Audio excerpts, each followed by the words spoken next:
താങ്കൾക്കറിയാമോ വീണ തൈക്കണ്ടിലിന്റെ company എന്ത് സേവനമാണ് CMRL കൊടുത്തത്? പടച്ചോനെ, ഇത് പുലിവാലാവൂലോ? ഇത് പുലിവാലാവും. കാര്യമല്ലല്ലോ, കോടതിയിലെ കാര്യമല്ലേ, കോടതി പറയട്ടെ. ഞാൻ ഇവിടെ ആരും ഇത് കോർട്ട് റൂമൊന്നും അല്ലല്ലോ. അപ്പോൾ അത് എനിക്കറിയാമോ എന്ന് താങ്കളുടെ ചോദ്യം ചോദിച്ച് എൻ്റെ മറുപടി വാങ്ങിച്ച് ഫിനിഷ് ചെയ്യണ്ട. കോടതി ഇരിക്കുന്ന ഒരു കേസാണല്ലോ, ആ കേസ് അതിൻ്റെ വഴിക്ക് തന്നെ പൊക്കോട്ടെന്നേ, അതല്ലേ ഏറ്റവും നല്ലത്. ഒരു സേവനവും കൊടുക്കാതാണ് ഇക്കണ്ട പണം അത്രയും വാങ്ങിച്ചത്. ഇന്ററിം സെറ്റിൽമെന്റ് ബോർഡിന്റെ ഉത്തരവിൽ പറയുന്ന കാര്യങ്ങൾ, SFIO റിപ്പോർട്ടിൽ പറയുന്ന കാര്യങ്ങൾ, ഇതെല്ലാം കണ്ടതിൽ നിന്ന് എനിക്കൊന്നും മനസ്സിലായില്ല ഇവരെന്ത് സേവനമാണ് കൊടുത്തതെന്ന്. താങ്കൾക്ക് എന്തെങ്കിലും മനസ്സിലായിട്ടുണ്ടോ എന്നാണ് ഞാൻ ചോദിച്ചത്. ഇതൊരു നടക്ക് പോണ മാതിരില്ല. ഞാൻ പറഞ്ഞില്ലേ, ഈ ഇന്ററിം സെറ്റിൽമെന്റ് ബോർഡിന്റെ റിപ്പോർട്ട് മുഴുവനും എന്താണെന്നുള്ളതിന് നാൾ വഴി അടക്കം എനിക്കറിയാം. അതിവിടെ പറയാൻ സമയമില്ലല്ലോ, അത് ഏറെ സമയം എടുക്കുന്ന കണക്കുകൾ SFIO കണ്ടെത്തിയിരിക്കുന്ന കാര്യങ്ങൾ. ഇതിൽ നിന്ന് വീണ തൈക്കണ്ടിലിന്റെ കമ്പനി CMRL എന്ന കമ്പനിക്ക് ഒരു സേവനവും കൊടുക്കാതെയാണ് പണം വാങ്ങിയതെന്നാണ് എനിക്ക് മനസ്സിലായത്. അതല്ലാതെ മറിച്ച് എന്തെങ്കിലും താങ്കൾക്ക് മനസ്സിലായിട്ടുണ്ടോ? നീ ഒരുമാതിരി മനുഷ്യനെ വടിയാക്കരുത്. എനിക്ക് മനസ്സിലായ കാര്യങ്ങളുണ്ടെന്നേ. ഈ പറയുന്ന കണ്ടെത്തലുകളും കണക്കുകളും ഒക്കെ അന്തിമമാണോ അല്ലെങ്കിൽ വസ്തുതാപരമാണോ അല്ലാന്ന് അഭിപ്രായമുള്ളവരുണ്ട്. അത് കോടതിയല്ലേ തെളിയിക്കേണ്ടത്, അല്ലെങ്കിൽ വിശദമായി പറയേണ്ടത്. അവിടെയല്ലേ വരുന്നത്, ശ്രീ ജയചന്ദ്രൻ, അവിടെയല്ലേ വരുന്നത്. കണ്ടോളൂ, ഇതാണ് ആ രേഖ, എന്റെ കയ്യിലുള്ള രേഖ. എനിക്കതിനകത്ത് അഭിപ്രായം ഇല്ലെന്ന് ഞാൻ ആദ്യം പറഞ്ഞിട്ടാണ് ഇത് പറയുന്നത്. ഇവിടെ SFIO റിപ്പോർട്ട് ചർച്ച ചെയ്യാനായിട്ട് ഇന്നല്ല ഇന്നലെയും ഒക്കെ ചില അതുകൊണ്ട് അതെനിക്ക് മനസ്സിലായില്ല എന്ന് ഞാൻ പറഞ്ഞുള്ളൂ. അതിനകത്ത് എനിക്ക് അഭിപ്രായം പറയാനും ഇല്ല എന്നേ പറഞ്ഞുള്ളൂ. സമ്മതിച്ചേ? ആണല്ലോ, എനിക്കത് അറിഞ്ഞാൽ മതി. അപ്പൊ സേവനം എന്തെങ്കിലും കൊടുത്താൽ താങ്കൾക്ക് ഈ 23 മുതൽ ഈ കേസ് ഫോളോ അപ്പ് ചെയ്ത് വന്നിട്ട് മനസ്സിലായിട്ടില്ല? എന്ത് മനസ്സിലായിട്ടില്ല? വീണ തൈക്കണ്ടിലിന്റെ കമ്പനി CMRL എന്ന കമ്പനിക്ക് എന്തെങ്കിലും സേവനം ചെയ്തതിനാണ് പ്രതിഫലം പറ്റിയത് എന്ന് താങ്കൾക്ക് മനസ്സിലായിട്ടുണ്ടോ ഇല്ലയോ? അത്രക്കുള്ള ബുദ്ധിയൊന്നും അതിനില്ലല്ലോ. എനിക്ക് മനസ്സിലായിട്ടുണ്ടെന്നേ ഞാൻ പറഞ്ഞല്ലോ. പക്ഷെ ഞാനിവിടെ പറയാൻ ഉദ്ദേശിക്കുന്നില്ലെന്നേ പറഞ്ഞുള്ളൂ. എന്റെ അഭിപ്രായം ഞാനിവിടെ പറയുന്നില്ല. അവര് സേവനം നൽകിയിട്ടുണ്ട് എന്നാണ് എന്റെ ബോധ്യം. അതിവിടെ പറയാൻ ഉദ്ദേശിക്കുന്നില്ല. അല്ല, എന്റെ ബോധ്യം അവർ സേവനം നൽകിയിട്ടുണ്ടെന്നാണ്. ആ അഭിപ്രായം ഇവിടെ വിശദീകരിക്കാൻ ഞാൻ ഉദ്ദേശിക്കുന്നില്ല എന്നുള്ളത് ഞാൻ പറഞ്ഞുള്ളൂ. മറ്റൊന്നും ഞാൻ പറഞ്ഞില്ല. എന്റെ ബോധ്യം അവർ സേവനം സത്യമാണെങ്കിലും എനിക്ക് അംഗീകരിച്ചു കൊടുക്കാൻ പറ്റുമോ? ശ്രീ ശ്രീജിത്ത് പണിക്കർ, താങ്കളൊക്കെ ഈ മേഖലയിൽ ജോലി ചെയ്യുന്നവരാണ്. ഈ വീണ തൈക്കണ്ടിലിനോട് 2.78 കോടിക്ക് എന്ത് സേവനം നൽകിയെന്ന് SFIO ചോദിച്ചപ്പോൾ അവർ പറഞ്ഞ ഒരു മറുപടി, ഇത് രേഖയൊന്നുമില്ല, അവർ പറഞ്ഞൊരു മറുപടി, കമ്പ്യൂട്ടർ സിസ്റ്റവും സെർവറും HR സോഫ്റ്റ്വെയറും പരിപാലിക്കുന്നതിനുള്ള ഉപദേശമാണ് അവർ കൊടുത്തതെന്നാണ്. ഇത്രയൊക്കെ പണം ശ്രീ ശ്രീജിത്ത് പണിക്കർ ഇങ്ങനെയൊക്കെ ചെയ്താൽ കിട്ടുമോ മുഖ്യമന്ത്രിയുടെ മകൾ അല്ലെങ്കിൽ? അപ്പോ ചടങ്ങ് തുടങ്ങില്ല. അങ്ങനെ ആയിരുന്നെങ്കിൽ ഞാനും സ്വന്തമായിട്ട് ഇതേപോലെ തന്നെ ഒരു തട്ടിക്കൂട്ട് കമ്പനി തുടങ്ങുമായിരുന്നു. അത്ര എളുപ്പമല്ല കാര്യങ്ങൾ. നോക്കൂ, ഇത് വളരെ അപഹാസ്യമായിട്ടുള്ള IT ജോലി എന്താണ് എന്നതിനെ കുറിച്ച് ABCD അറിയാത്ത ഒരാളിന്റെ സ്റ്റേറ്റ്മെന്റ് ആയിട്ട് മാത്രമേ തോന്നുന്നുള്ളൂ.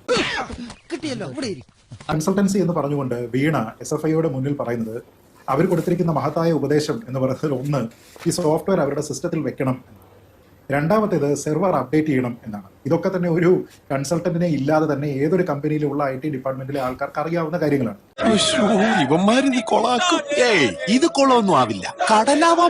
അടുത്തതായിട്ട് ഇവർ കൊടുക്കുന്ന ഒരു മഹത്തായ കൺസൾട്ടൻസി അഡ്വൈസ് എന്ന് പറയുന്നത് ആ കമ്പനിയുടെ ഓപ്പറേഷൻസ് സ്ട്രീംലൈൻ ചെയ്യാനായിട്ട് ഒരു ERP സോഫ്റ്റ്വെയർ വേണം എന്നുള്ളതാണ്.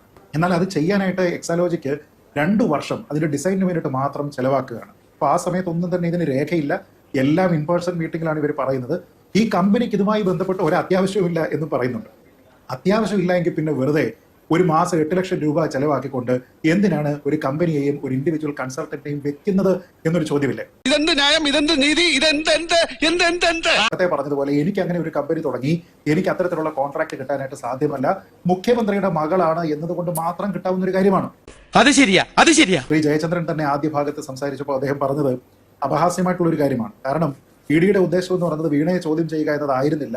അവർ ടാർഗറ്റ് ചെയ്തിരിക്കുന്നത് ശ്രീ പിണറായി വിജയനെ തന്നെയാണ് എന്ന് സമർത്ഥിക്കാനാണ് അദ്ദേഹം ശ്രമിച്ചത്. അതുകൊണ്ടാണ് അദ്ദേഹം ചോദിക്കുന്നത്, എങ്കിൽ തിരുവനന്തപുരത്ത് മാത്രം ED ചെന്നാൽ മതിയായിരുന്നല്ലോ, എന്തിനാണ് കോഴിക്കോട്ടുള്ള റിയാസിന്റെ വീട്ടിൽ പോയത്, കണ്ണൂരുള്ള പിണറായിയുടെ വീട്ടിൽ പോയത്, വീണ തിരുവനന്തപുരത്തല്ലേ എന്ന് അദ്ദേഹം ചോദിക്കുന്നുണ്ട്.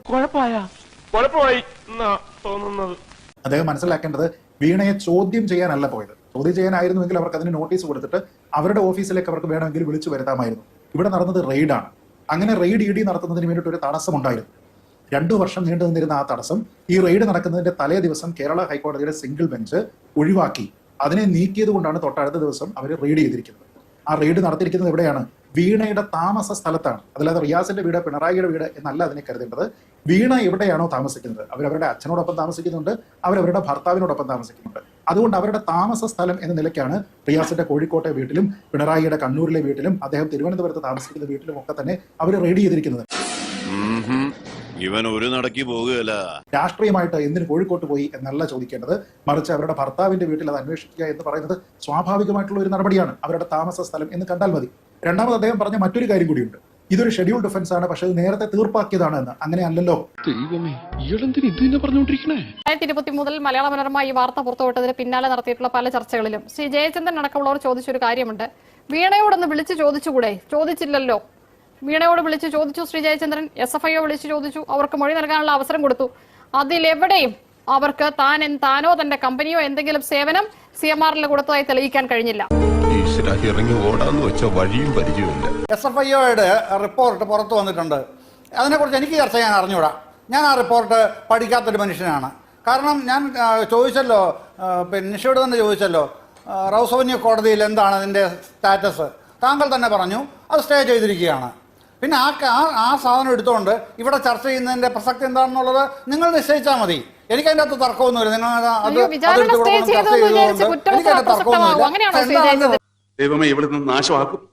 അല്ല, ഇപ്പൊ പ്രസക്തി ഈ ചർച്ചയിൽ ഇന്ന് ED കേസായിരുന്നല്ലോ ചർച്ചാ വിഷയം. ഹൈക്കോടതിയിലെ സിദ്ധാർത്ഥ ലൂത്ര അവർക്ക് വേണ്ടി വാദിക്കാൻ വന്നു. നടപടികൾ മുന്നോട്ട് പോകുന്നതിന് EDക്ക് തടസ്സമൊന്നുമില്ല. എന്തുകൊണ്ട് വീണ്ടും ചർച്ചയാകുമെന്ന് ചോദിച്ചാൽ SFIO കുറ്റപത്രത്തിൽ പറയുന്നു എന്ത് സേവനമെന്ന് ശ്രീമതി വീണയ്ക്ക് തെളിയിക്കാൻ കഴിഞ്ഞിട്ടില്ല എന്നുള്ളത്. അതാണ് പ്രസക്തം. സെറ്റിൽ ചെയ്തില്ല എന്ന് പറഞ്ഞല്ലോ, പിന്നെ ശ്രീജിത്ത് പണിക്കർ പറഞ്ഞല്ലോ. ഏതാ ഈ കേസ് സെറ്റിൽ ചെയ്തില്ല എന്നുള്ളത്? കേസിൻ്റെ നാൾ വഴിയെ പറ്റി ഇവിടെ പറയാൻ സമയമില്ല. അല്ലെങ്കിൽ അതടക്കം ഞാൻ പറയാമായിരുന്നു. 2023 ജൂൺ 12 ഇത് വിധി വന്നത് എങ്ങനെയായിരുന്നു, കോമ്പൗണ്ട് ചെയ്തത് എങ്ങനെയാണ്, പിന്നീട് SFIOയിലേക്ക് ഷോൺ ജോർജ് പോയത് എപ്രകാരമാണ്, അതിൻ്റെയൊക്കെ നാൾ വഴി അടക്കമുള്ള കഥകളൊക്കെ അറിയാം. അത് ഇവിടെ പറയാനുള്ള സമയമില്ലാത്ത ഞാൻ അതിലേക്കൊന്നും കടക്കുന്നില്ല. നീ ഒന്നും പണയണ്ട. നിങ്ങളുടെ വാദമുഖങ്ങളെല്ലാം നിങ്ങൾ പറഞ്ഞു കഴിയുകയും ചെയ്തു. ഞാൻ ന്യായീകരിക്കാനിരിക്കുന്നതിനായിട്ട് ചിത്രീകരിക്കുകയും ചെയ്തു. അപഹാസ്യമായിട്ട് വർത്തമാനം പറയുന്നുവെന്ന് അങ്ങനെ പരാമർശം കൂടെ കിട്ടുകയും ചെയ്തു. എനിക്ക് എന്നെ സംബന്ധിച്ചോളം അതിൻ്റെ അകത്തൊന്നും ഒരു വിയോജിപ്പുമില്ല. പക്ഷെ പറയുന്ന കാര്യം സമർത്ഥിക്കാൻ കഴിയണം മിനിമം. ഞാൻ ആവർത്തിച്ച് പറയുന്നു, CMRന്റെ അഡ്വക്കേറ്റ് ഇന്ന് ഹൈക്കോടതിയിൽ പറഞ്ഞ കാര്യങ്ങളാണ് ഞാനിവിടെ ഈ ചർച്ചയിൽ മുമ്പാകെ വെച്ചത്. അത് ഒറ്റ കാര്യമേ പറഞ്ഞിട്ടുള്ളൂ. അതിനുള്ള അധികാരം, ഈ പറയുന്ന പോലെ അധികാരത്തിൽ കൈകാര്യം കടന്നു കയറി അധികാരം കവർന്നെടുക്കുകയാണ്, ഇല്ലാത്ത അധികാരങ്ങൾ. അതാണ് അദ്ദേഹം സമർത്ഥിച്ചത്. നിന്റെ ബുദ്ധിയില്ലായ്മ നീ ഒരിക്കൽ കൂടെ തെളിയിച്ചിരിക്കുന്നു. അതിന്റെ തീരുമാനം വെള്ളിയാഴ്ച ഉണ്ടാകും. കോടതി പറയുമ്പോൾ മനസ്സിലാക്കും. അന്നും ചർച്ചകളുണ്ടെങ്കിൽ ഇതുപോലെ പങ്കെടുക്കും. അത് തന്നെ. വല്ല കാര്യമുണ്ടോ? എന്തിനാണ് ഇങ്ങനെ ഇല്ലാന്ന് നടക്കണേ?